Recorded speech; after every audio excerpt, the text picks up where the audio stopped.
नमस्कार दोस्तों, स्वागत है आप सभी का हमारे YouTube channel bright online classes में। दोस्तों आज मैं बताने जा रहा हूँ सीबीएसई एग्ज़ाम से रिलेटेड न्यूज़ के बारे में, जो कि हिंदुस्तान पेपर में आपकी छपी है। देख सकते हैं आप, हिंदुस्तान पेपर है, ये कल का हिंदुस्तान पेपर है, थोड़ा सा लेट हो गई न्यूज़। तो सीबीएसई ने कहा है कि स्थगित 83 में से 29 विषयों की परीक्षा होगी। ये हिंदी में खबर है। तो इसमें बताया जा रहा है कि मानव संसाधन विकास मंत्री रमेश पोखरियाल निशंक जी ने कहा है कि हालात सामान्य होते ही सरकार सबसे पहले 10वीं एवं 12वीं की बोर्ड परीक्षाएं कराएगी। इस कोरोना के खतरे के चलते पिछले महीने कुल 83 पाठ्यक्रमों की परीक्षाएं बीच में स्थगित करनी पड़ी थी। निशंक ने कहा, सरकार ने फैसला लिया है कि इनमें से अब 29 मूल विषयों की ही परीक्षाएं कराई जाएंगी। बाकी विषयों में स्कूलों द्वारा छात्र छात्राओं के आंतरिक आकलन के आधार पर अंक प्रदान कर दिए जाएंगे। चल रहा है विमर्श। हिंदुस्तान से विशेष बातचीत में निशंक जी ने कहा है कि छूटी हुई परीक्षाएं आयोजित करने के लिए उच्च अधिकारियों के साथ विचार विमर्श किया जा रहा है। प्रवेश परीक्षा, प्रतियोगी परीक्षाओं, प्रवेश तिथियों से संबंधित सभी पहलुओं को ध्यान में रखकर निर्णय लिया गया है।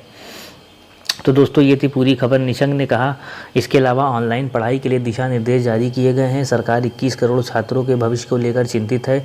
स्थितियां सामान्य होते ही तुरंत फैसला सरकार लेगी। तो दोस्तों इसका मतलब ये है कहने का कि जो मेन सब्जेक्ट है, यानी कि उनकी सिर्फ एग्ज़ाम होगा और बाकी सब्जेक्ट का जो कि मेन नहीं है उनको सिर्फ मार्क्स मिल दिए जाएंगे आपके आंतरिक आकलन से, यानी कि जो आप स्कूल में जो इंटरनल सब्जेक्ट के तौर पे या कैसा आपका बिहेवियर था, इंटरनल मार्क्स के आधार पे आपको नंबर दे दिए जाएंगे। तो कोविड-19 की वजह से ये चीज़ ऐसा हो गया कि इस बार एग्ज़ाम कंप्लीट नहीं हो पाया और काफ़ी ही ज़्यादा ये कोरोना का मामला चल रहा है। दोस्तों आप इस वीडियो को शेयर करते हैं दोस्तों, व्हाट्सएप पे, फेसबुक पे, ट्विटर पे, जहाँ भी चाहे वहाँ शेयर कर सकते हैं दोस्तों। तो दोस्तों मैं इंग्लिश में भी आपको खबर का वो करवा दूँ तो जल्दी से मैं करा देता हूँ। तो ये एनडीटीवी की ये खबर है दोस्तों, pending CBSE board exam after lockdown. Education minister यानी एजुकेशन मिनिस्टर ने कहा है कि जितने एग्ज़ाम पेंडिंग है वो लॉकडाउन के बाद होंगे। Education minister Ramesh Pokhriyal Nishank held a webinar on social media platform today to dispel doubt about school education during the lockdown period. तो दोस्तों पूरी खबर क्या है, 27 अप्रैल की ये दोस्तों खबर है, यानी कि एक दिन पहले की खबर। तो पूरी खबर क्या, इसको भी पढ़ लेते हैं हम इंग्लिश में, क्योंकि CBSE board English medium board है। तो देखिए, central education minister Ramesh Pokhriyal Nishank held a webinar on social media platform today to dispel doubt about school education during the lockdown period. Among the questions which were posted to the minister, the question about CBSE board exam were primary, यानी कि board exam से related question उनसे पूछे गए पहले कि जो exam छूट गए उनके बारे में क्या क्या। तो उनका जवाब क्या है, CBSE was in the middle of conducting board examination this year when the coronavirus crisis struck and exam had to postpone until after lockdown period. The pending exam include both optional subject and main subject academic subject. The board had in the beginning of April had clarified its stance on conducting board examination and said that while class 10 pending exam will not be held for class 12 exam only for main subject। यहाँ पढ़ सकते हैं जो class 10 के pending exam है वो अब नहीं होंगे और क्लास 12 के जो एग्ज़ाम है वो खाली ओनली होंगे और वो भी मेन सब्जेक्ट के will be held for class 10। The board also said exam will be held only for those, ये इंपॉर्टेंट चीज़ है, exam will be held only for दो subject for which student in north east Delhi could not appear.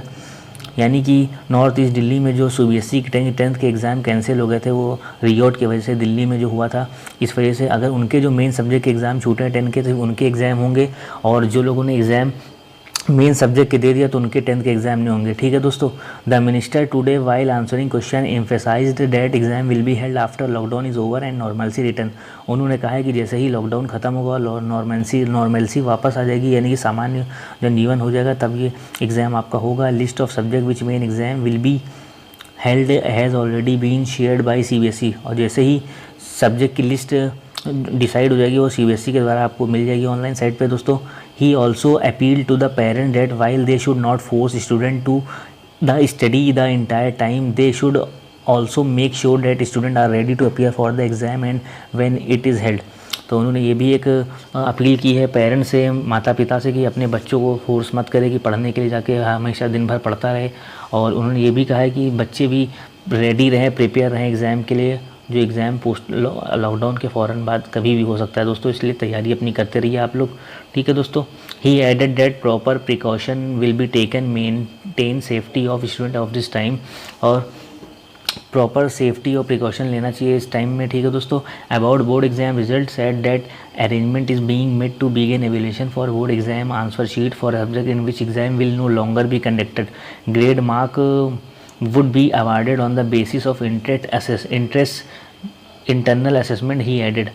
ठीक है, तो उन्होंने ये भी बता दिया है दोस्तों कि जो मार्क्स का इवैल्यूएशन होगा वो यानी कि मूल्यांकन जो होगा बोर्ड एग्ज़ाम का आंसर शीट का, वो subject which exam will no longer be conducted उनका भी होगा, ग्रेड के आधार पे होगा दोस्तों, ठीक है, और उनके इंटरनल असेसमेंट के आधार पे होगा दोस्तों।